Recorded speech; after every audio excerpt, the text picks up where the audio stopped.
morning. Today we are going through packet number 2.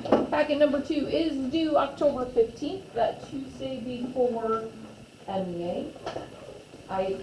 As we get into the habit of doing our math packets, I'm not going to do our reporting early in the 3 weeks time. I'll give you time to work on it more by yourself.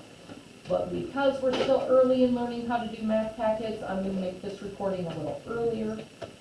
So, our first question. Ice hockey, football, basketball, and golf are the favorite sports of Shelby, Ashley, Gary, and Greg.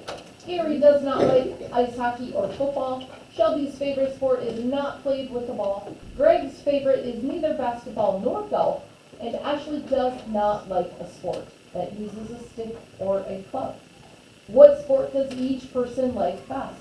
Some of us are saying, oh, I can figure this out, mental math. But remember that it does say in here why my answer makes sense. So if you're just giving me the answer saying, well, Shelby likes this sport, and Ashley likes this sport, Gary likes this sport, and Greg likes this sport, if that's all you put on your paper, I'm going to give it back to you. I can't give you credit if you're not answering why it makes sense. Some of us can show it just using our picture. What I did was I said, okay, hockey, football, basketball, and golf. And then I have my people, Shelby, Ashley, Gary, and Greg. And then I just logically figure out who I can eliminate out of different sports.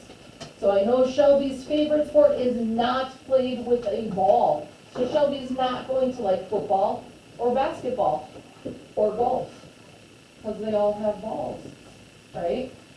So that only leaves Shelby for hockey. So what else do I know about hockey? Can somebody else like hockey? So I can cross off that hockey for everybody else. So I'm going to work through all of those clues that they give me, crossing off and circling when I can figure out who likes which sport. Any questions on that one? Okay, let's look at page number 2.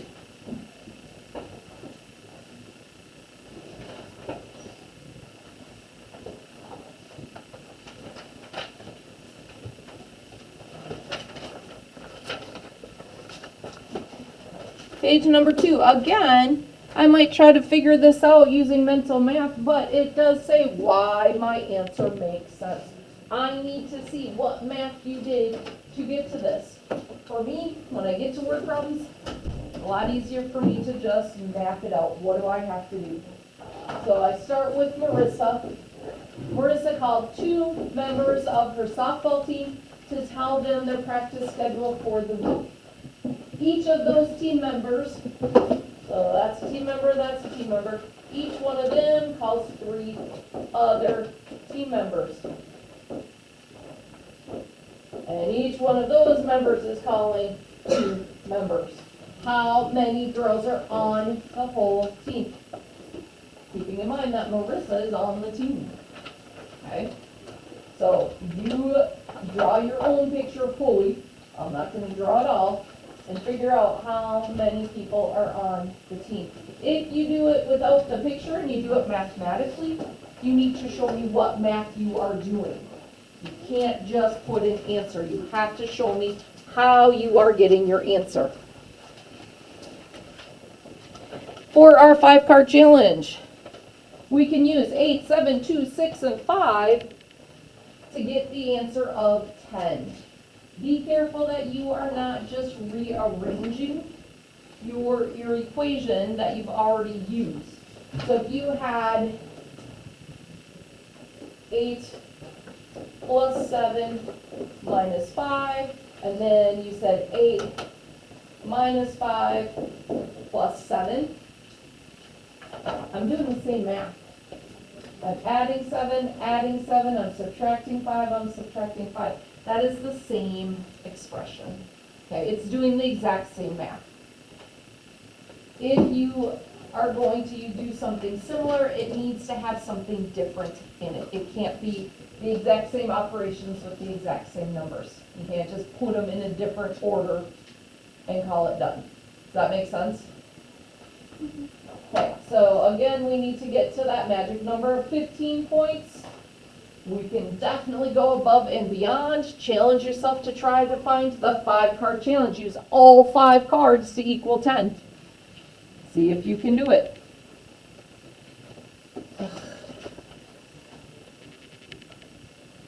All right, our pattern page.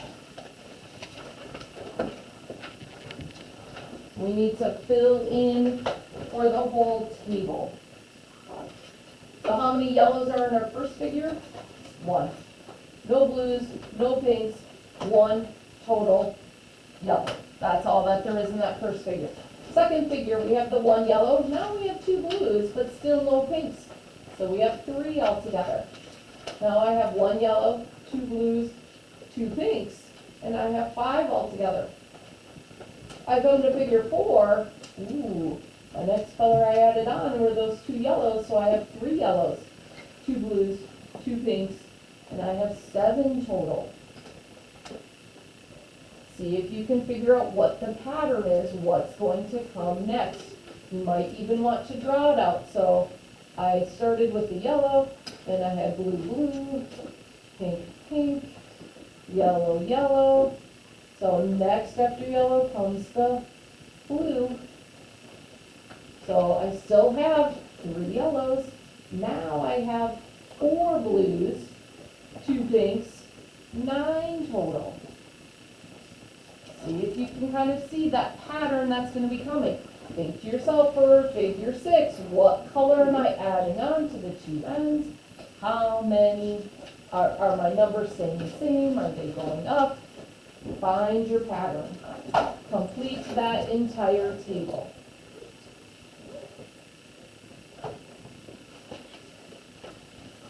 My next one is our perimeter and area.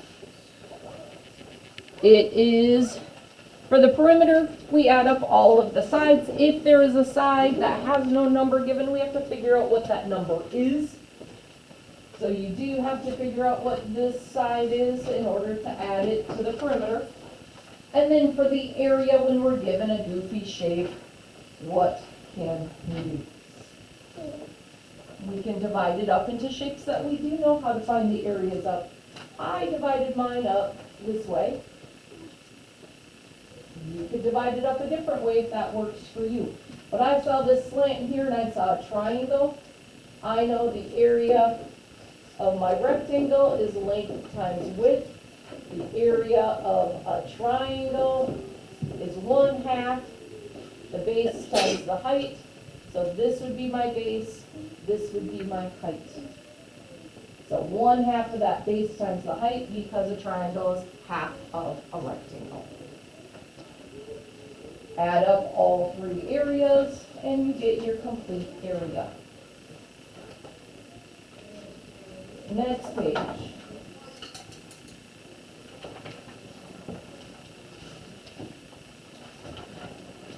Next page is we have to make that net. So this time instead of being a cube, it is a rectangle. The cube is easy. All the measurements are the same on a cube because they're all squares. With our rectangle, we have to think to ourselves, okay, the bottom rectangle shape had 3 and 4, so 3s and 4s. Then I have to think, how does that net look? Make it look like that cross like we did with our cube. But you need to, just like we talked about with our four flushes, you need to make sure that the sides are the same measurement that fold up to each other. So this is a 4 here, and I do, so, if I'm making my net like this, what's this side going to be? A 4, right? Because they need to fold up with each other. So you decide how you're going to lay it flat. Just make sure that your sides that match up actually match up. This side I did not draw mine very well, it is not to scale. But if this is my top and this goes up to the top, they're going to be the same size. So make sure that when you're folding it up, the sides that fold next to each other are the same size. Then surface area, find the area of each of your rectangles and add them up. Can't do like we did with the cube, where we said, oh, they're all 64 and they're 6 sides, so I just multiply by 6. Nope, they're all different areas. So add up your different areas to find that surface area.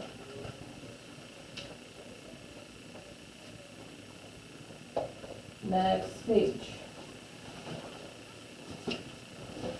We need the volume of a rectangular prism. Same thing as that volume of the cube we had last week. So to find the volume, it's length times width times height. Keeping in mind, this is the length, this is the width, this is the height. Fill those numbers in for your calculation. 3 times 4 times 5. Your answer will go right there. We multiplied centimeters 3 times, so it is centimeters cubed for your answer. Pre-algebra, what is the sum of all the figure's edges? So we only have 3 edges labeled. You're going to need to label them all. And what math are we doing? What operation if we're finding the sum? David? Addition. Addition. So label all of the edges and add them all up. What I did was I looked at it and went, oh, I have so many that have that 4 for a measurement, so many that have a 5 for a measurement, so many that have the 3 for the measurement, and I did a little multiplying in there. So you can do that, but keep in mind that all work must be shown. So if you just give me an answer here, can I give you credit for it? Because I don't know how you got that answer. You have to show me the math you did to get your answer. You can't just write an answer down. Show your work.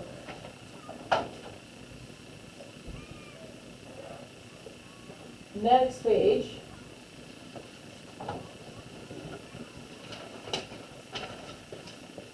Logic and interpretation.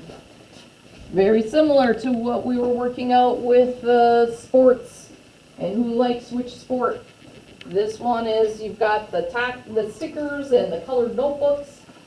Again, marking off, X's if it doesn't work, circle the one that it works, work your way down so you can figure out the answer. Michael, it's not grammar class. We're working only on math right now. Last page, probability possibility. Now if we look at what it says, your turn. There's a question for algebra and a question for geometry. What everybody needs to do is read through and understand what that possibility diagram means. So you're going to read through it. Since we don't have a question on this page, I am giving extra credit if you want to figure out the algebra question. Okay. So that will be an extra credit, so I'm not going to walk us through and explain how to do it, because it's extra credit. So if you read through all of this, you will learn how to make a possibility diagram, do it to answer how many would have the product of at least 10. So draw your own possibility diagram and come up with the answer. If you get it right, I'll give you an extra credit point.